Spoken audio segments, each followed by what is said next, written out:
ఏంటి, మనిషి పులి స్నేహితులా? అసలు అది ఎలా సాధ్యమవుతుంది?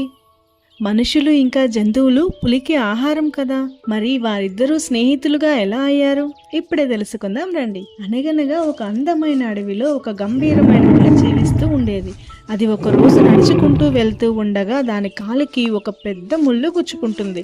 వెంటనే అది నొప్పి తట్టుకోలేక అరుపులు కేకలు మొదలు పెడుతుంది. సమయం గడిచే కొద్దీ పాపం పులి ఎంత ప్రయత్నించినా కానీ ఆ ప్రయత్నాలేవీ ఫలించలేదు. ఆ ముళ్ళు తీయలేకపోయింది. అదే సమయంలో ఒక బాటసారి అడవిలో నడుస్తూ ఉంటాడు. అతని పేరు కృష్ణయ్య.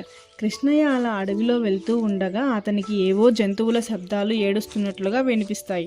ఏంటో శబ్దం వస్తుంది, పాపం ఏదో జంతువుకి దెబ్బ తగిలినట్టు ఉంది అని ఆ శబ్దాన్ని వింటూ దానికి దగ్గరగా వెళ్తాడు కృష్ణయ్య. అక్కడ పులి ఎలా బాధపడుతూ ఉండడం చూసిన కృష్ణయ్య దానికి ఎలాగైనా సహాయం చేయాలని పులి దగ్గరగా వెళ్ళి పులి కాలికున్న ఆ ముళ్ళును తీసేస్తాడు. తనకి సాయం చేసిన కృష్ణయ్యకి కృతజ్ఞతగా పులి అతన్ని ఏమీ చేయకుండా అతని మంచితనాన్ని చూసి వాళ్ళిద్దరూ మిత్రులుగా మారిపోతారు. కొన్ని రోజులు గడుస్తూ ఉండగా కొందరు వేటగాళ్ళు ఆ అడవిలోకి వచ్చి జంతువులన్నింటినీ కూడా వలవేసి వేటాడి తీసుకుని వెళ్ళిపోతారు. వారు ఆ జంతువులన్నిటితో కలిసి చుట్టుపక్కల గ్రామాలలో భయంకరంగా ఆటలు ఆడే సన్నివేశాలను పెడతారు. ఒకరోజు పులి దగ్గరకు కృష్ణయ్యను వదులుతారు. అక్కడ సన్నివేశంలో పులి కృష్ణయ్యకు ప్రమాదం కలిగించాలి.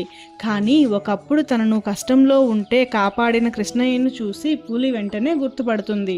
కృష్ణయ్యను గుర్తుపట్టిన పులి అతన్ని ఏమీ చేయకుండా తనతో ప్రేమగా మెలుగుతుంది. ఆ సన్నివేశాన్ని చూసిన వేటగాళ్ళు ఇంకా ఊరి జనమంతా తాము చేసిన తప్పు ఏమిటో తెలుసుకుంటారు. అప్పటి నుంచి ఆ పులి ఇంకా కృష్ణయ్య మంచి స్నేహితులుగా మారిపోతారు.